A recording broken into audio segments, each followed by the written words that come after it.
আমি এসে দরজা খুলে দেখি মায়ের চুলগুলো এলোমেলো, যেন এখনই ঘুম থেকে উঠেছে বা কেউ হাত দিয়েছে এমন। মা বলছেন, তুমি কেন এসব পাঠাও? এসব দেখে তো আমার অস্বস্তি হয়। তোমার দাদাবাবু কিছুই করতে পারে না, অফিস থেকে এসেই ক্লান্ত হয়ে যায়, তাই তোমার কাছেই চলে আসি উপায় না পেয়ে। মা কোনো মতে ছায়াটা তুলে মুখে চাদরটা কামড় দিয়ে পড়তে শুরু করলো। আমি তাড়াতাড়ি করে তখন সেখান থেকে চলে এলাম। আমি অজিত, আমার বয়স 18 বছর, থাকি ঢাকা মিরপুরে ভাড়া বাসায়। আমাদের বাসাটা 4 তলা, আমরা থাকি নিচতলায়। আমাদের পরিবারে সদস্য সংখ্যা 3 জন, মা, বাবা আর আমি। আমার মায়ের নাম সীমা এবং বাবার নাম রজত। আমার বাবা মা অনেক ওয়েল এডুকেটেড ছিলেন, তাই তারা আর কোনো সন্তান নেননি। তখন সবেমাত্র করোনার উপদ্রবটা কিছুটা কমেছে, লোকজন আবার ঢাকার উদ্দেশ্যে রওনা দিয়েছে কাজের খোঁজে।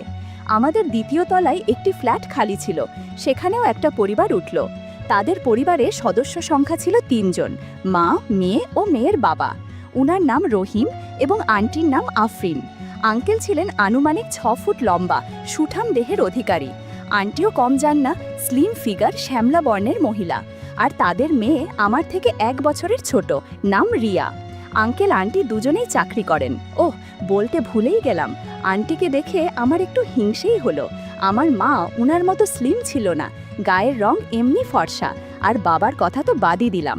আঙ্কেল আন্টির বয়স হবে প্রায় 44 ও 37, আর আমার মা বাবার বয়স ছিল 39 ও 46। অনেক তাড়াতাড়ি ওদের সাথে আমাদের ভালোই সম্পর্ক হয়ে গেল।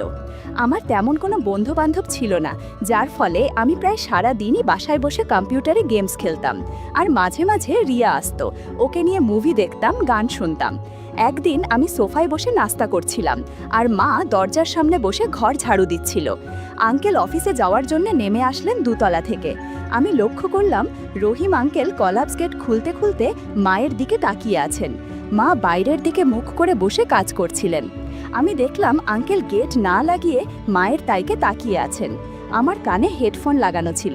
এই দৃশ্য দেখে আমার রাগে টগবগে হয়ে উঠে দাঁড়ানোর কথা ছিল, কিন্তু সেটা না হয়ে আমার কান গরম হয়ে উঠতে লাগলো। আমি আমার ফোনে বাজতে থাকা গান অফ করে দিয়ে নাস্তা করতে লাগলাম, আর শুনলাম রহিম আঙ্কেল মাকে ডাকছেন। আমি আর চোখে তাকিয়ে দেখি আঙ্কেল ইশারা করে মাকে বলছেন, বৌদি, দাদা তো সেই জিনিস বানিয়েছে। এই কথা শুনে মা বলে উঠল, এসব কি বলছেন আপনি? আঙ্কেল বলল, আরে মজা করলাম একটু, রাগ করবেন না প্লিজ। রহিম আঙ্কেল তাড়াহুড়ো করে বেরিয়ে গেলেন। মা আমার দিকে তাকানোর আগেই আমি চোখ সরিয়ে মোবাইল ঘাটাঘাটি করতে লাগলাম। মা ঘরে এসে বিড়বিড় করে কি বললেন, তারপর আবার কাজ করতে লাগলেন, আর আমি কলেজে চলে আসলাম। তার 3-4 দিন পর আবার আমি সোফায় বসে নাস্তা করছিলাম। সেদিন ছিল ছুটির দিন। বাবা তার রুমে টিভি দেখছেন, মা কাপড় চোপড় ধুচ্ছিল। কাপড় ধোয়ার সময় কাক স্নানের মতো হয়ে গিয়েছেন প্রায়, দারুণ অপূর্ব লাগছিল তাকে। পরনের কাপড় ভেজা থাকায় মা আমাকে বললেন কাপড়গুলো ছাদে গিয়ে মেলে দিতে, কিন্তু আমার ইচ্ছা করছিল না বিধায় আমি বারণ করে দিলাম। অগত্যা মা নিজেই চলল কাপড় দিতে। আমি বসে মায়ের সিঁড়ি ওঠা দেখছিলাম।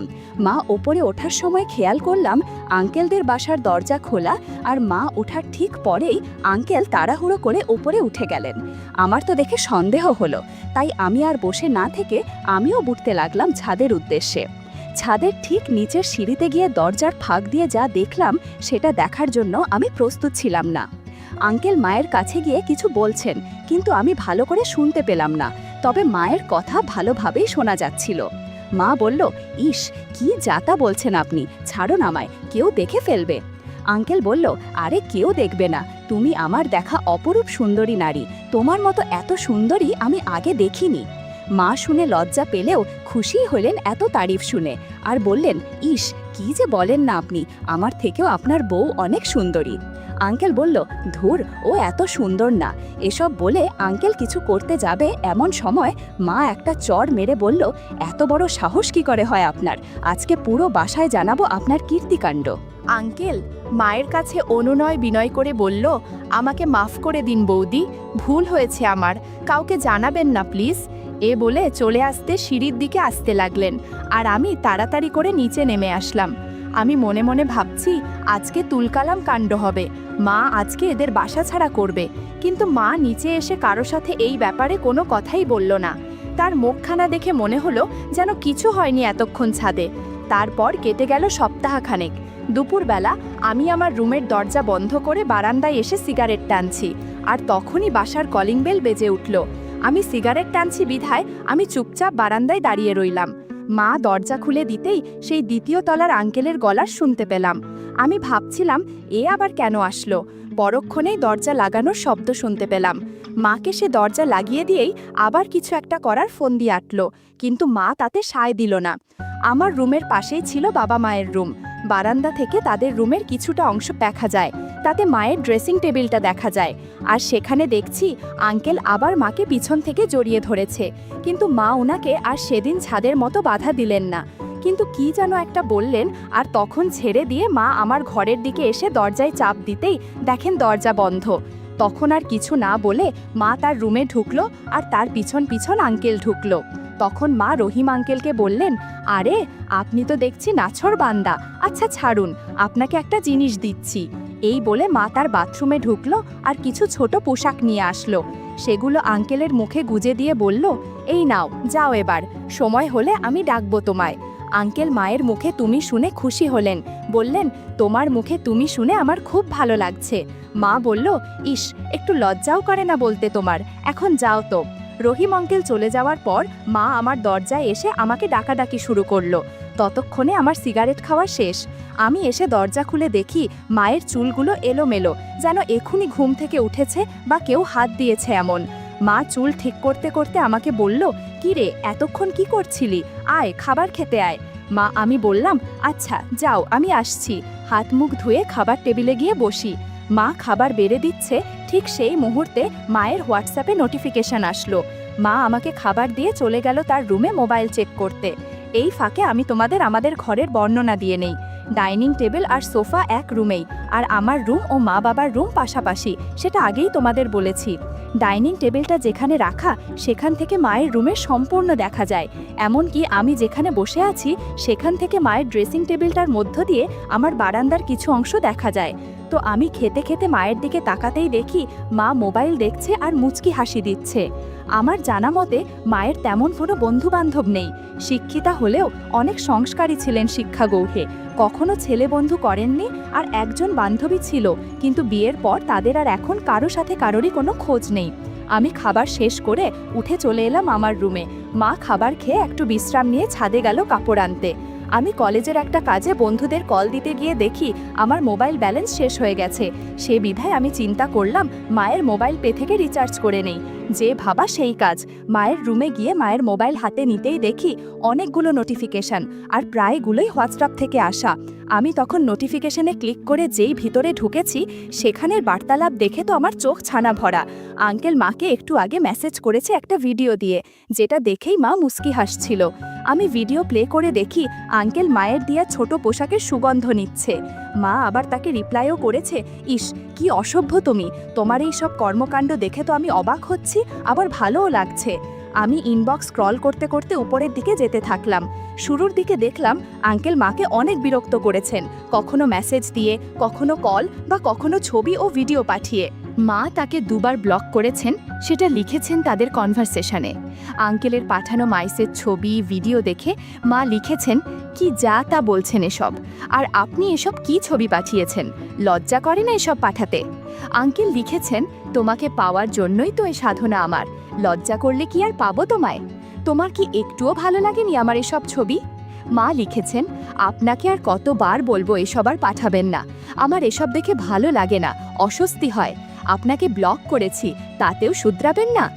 আঙ্কেল লিখেছেন, এটা দেখে তোমার অস্বস্তি হচ্ছে নাকি অন্য কিছু হয়ে যাচ্ছে, কোনটা?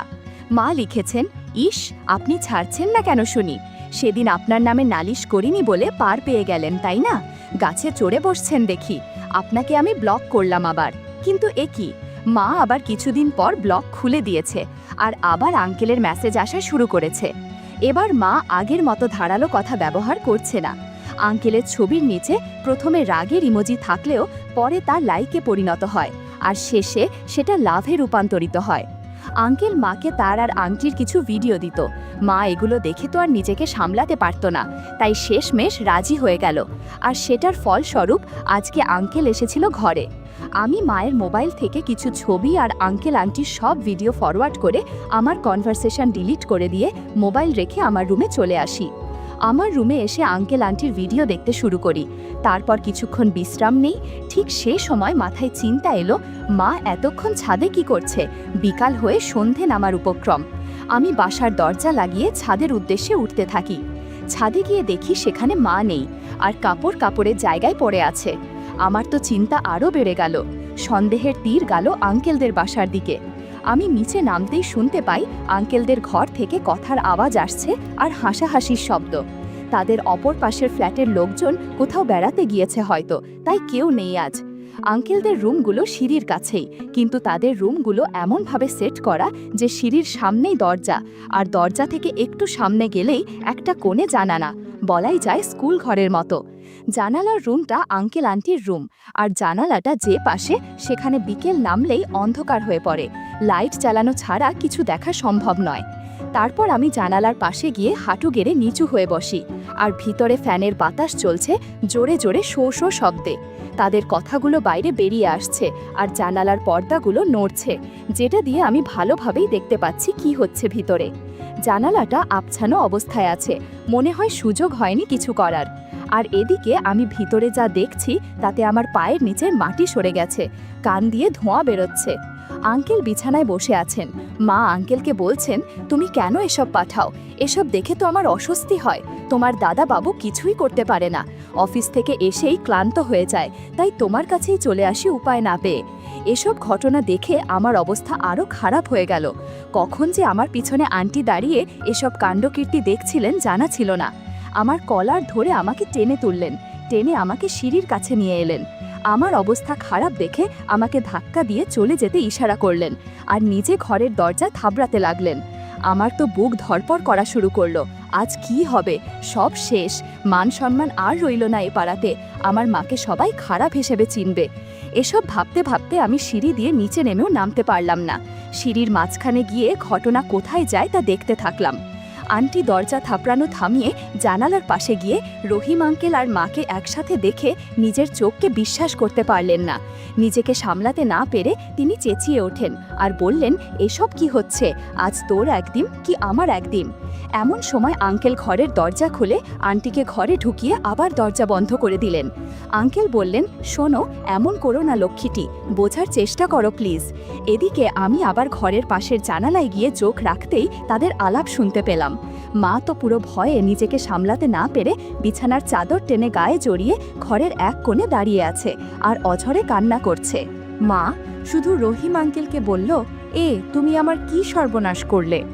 আন্টি রাগের মাথায় মাকে যাতা বললেন। মা বলল, আমার কোনো দোষ নেই হাবি, আপনার জামাই আমাকে নষ্ট করতে চেয়েছে। আমি অনেক চেষ্টা করেছি নিজেকে সংযত করার, কিন্তু শেষ অবধি আর পারিনি।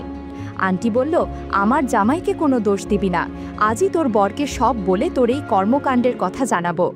আমি দেখতে পেলাম মায়ের চোখ ছলছল করে অঝরে জল পড়ছে, আর রহিম আঙ্কেলের দিকে তাকিয়ে আছে। রহিম আঙ্কেল তার বউকে বোঝানোর আপ্রাণ চেষ্টা করছে, কিন্তু কে শোনে কার কথা? সে তো জানেই তার বর কেমন লোক। আন্টি মাকে উদ্দেশ্য করে বলে, এখনই বেরিয়ে যা আমার ঘর থেকে। মা কোনো মতে ছায়াটা তুলে মুখে চাদরটা কামড় দিয়ে পড়তে শুরু করলো। আমি তাড়াতাড়ি করে তখন সেখান থেকে চলে এসে ড্রয়িং রুমের সোফায় বসে মোবাইল টিপছি। কিছুক্ষণ পরই দেখি মা ঘরে প্রবেশ করে, আর তার চোখে মুখে অনেক ধকলের ছাপ ফুটে উঠছে। মা কার রুমে ঢুকেই দরজা বন্ধ করে দিল আর শাওয়ার নিতে বাথরুমে ঢুকে গেল। স্বভাবতই বাথরুম ইকো করায় আমি শুনতে পাচ্ছিলাম মা অঝরে কান্না করছিল। আমি রিয়াকে ওপরে উঠতে দেখে নিজে উঠে বাড়ির দরজা বন্ধ করে নিজের রুমে গিয়ে এতক্ষণ কি হলো সেটা চিন্তা করতে থাকলাম। সত্যিই কি আন্টি বাবাকে সব বলে দেবেন? আম্মু কি ঘর ছাড়া হবে? আন্টি কি সত্যি সত্যি এসব এলাকায় রটিয়ে বেড়াবেন? আমার মায়ের আজ এ দশা দেখে একটু হলেও খারাপ লেগেছিল, কিন্তু পরক্ষণেই মনে একটা রোমাঞ্চকর অনুভূতি খেলে গেল, আমাদের জীবন বদলে যাবে সেটা ভেবে। রহিম আঙ্কেল আর মায়ের সেই দৃশ্যগুলো এখনও চোখের সামনে ভেসে বেড়াচ্ছে। এসব চিন্তা করতে করতে কখন যে ঘুমিয়ে গেছি বুঝতে পারিনি। ঘুম থেকে উঠি মা বাবার বাকবিতণ্ডা শুনে। রাত তখন বাজে 9টা। আমি আমার রুমের বারান্দায় গিয়ে দাঁড়াই আর তাদের ঘরের দিকে তাকাতেই দেখি রুমে শুধু মা বাবাই নয়, সাথে আন্টিও আছেন। তিনি একাই এসেছেন নালিশ করতে। বাবা জিজ্ঞাসা করল, কি হয়েছে তোমার? এসব আমি কি শুনছি? তোমার এই অবস্থা আমি জীবনেও কল্পনা করিনি। তোমার আমাকে দিয়ে হয় না? আন্টি বললেন, আপনার বউ এসব খুবই খারাপ কাজ করেছে। সে আমার হাজব্যান্ডের দিকে নজর দিল। মা অঝরে কাঁদছে আর বাবাকে বলছে, তুমি আমাকে ভুল বুঝছো, আমি এসব নিজে থেকে কিছুই করিনি, সব দোষ ওই রহিমের। বাবা আন্টিকে কিছু না বলে রাগী কণ্ঠে বললেন, তুমি নিজেকে সংযত করতে পারলে না? মা বলল, সত্যি বলো তো, তুমি কবে আমার দিকে ঠিকভাবে তাকিয়েছিলে? আমি কত দিনের একা, তুমি নিজেকে প্রশ্ন করো। তুমি কবে আমাকে সময় দিয়েছিলে, তোমার কি মনে পড়ে? বাবা মায়ের কথাগুলো শুনে আসলেই ভাবতে বসে কি হয়েছে আর কি করেছে তার সাথে। বাবা বুঝে উঠতে পারে না মাকে কি বলে তার এই কাজকে ভুল প্রমাণিত করবে। কয়েক সেকেন্ডের জন্য বাবার মুখ বন্ধ থাকতে দেখে এবার আন্টি বাবার পক্ষ হয়ে মাকে কথার বেত্রাঘাত করতে আসে। আন্টি বলল, আমার জামাইকে কেন আপনার এই মোহের জালে ফেললেন? এ বলে আন্টি বাবার সামনে এসে মাকে একটি উদাহরণ দেওয়ার চেষ্টা করেন, যেটা দেখে আমি, মা, বাবা সবাই পুরো থ মেরে যাই। আন্টি মাকে বললেন, দেখুন, এখন আমি যদি আপনার জায়গায় থেকে আপনার বরের সাথে এসব করি তখন কেমন লাগে? আন্টি কথাগুলো বলেই বাবার সাথে আপ্ততিকর কাজ করতে থাকেন। ঘরের মুহূর্তটা কিছুক্ষণের জন্য পিন পয়েন্ট সাইলেন্সে পরিণত হয়। সাথে সাথে আন্টি বলে ওঠেন, কি হলো, এবার কি হয়েছে? বুঝলেন তো আমার কেমন লেগেছে? তা মা কিছু বলে না, শুধু বাবার কোনো প্রতিউত্তর না দেখে বাবার দিকে এক অপলক আশ্চর্যসূচক দৃষ্টিতে তাকিয়ে থাকে। বাবা আন্টির দিকে তাকিয়ে আছে। আন্টি দেখি বাবার তাকিয়ে একটা মুচকি হাসি দিচ্ছেন আর নিজের রুম থেকে বের হয়ে চলে যেতে থাকেন। আমি তাকাতেই দেখি আন্টি দরজা খুলে বের হয়ে গেলেন। এদিকে বাবা তাকিয়ে আছেন মায়ের দিকে আর মা অভিমানে এক গাদা প্রশ্ন মনে নিয়ে বাবার দিকে তাকিয়ে আছে। একেই হয়তো বলে মেয়ে মানুষ, নিজে দোষ করলেও সমস্যা নেই, পার্টনারের দোষ অনেক বড় বিষয়। সে রাতে কেউ তেমন আর কথা বলেনি। এক কথায় নিস্তব্ধতার মাঝেই খেয়ে দিয়ে চলে এলাম ঘুমোতে। হয়তো আমি ছিলাম বলেই বেশি কিছু হয়নি। আমি না থাকলেই হয়তো ভালো হতো। কে জানে আরও কত কি হতো। বন্ধুরা, ইউটিউবের গল্পগুলো শুনে মজা না পেলে আমার ওয়েবসাইটে দেয়া গল্পগুলো শুনতে পারো। সেখানে প্রতিদিন খোলামেলা গল্প আপলোড করা হয়। কমেন্টে ওয়েবসাইটের লিংক দেয়া আছে।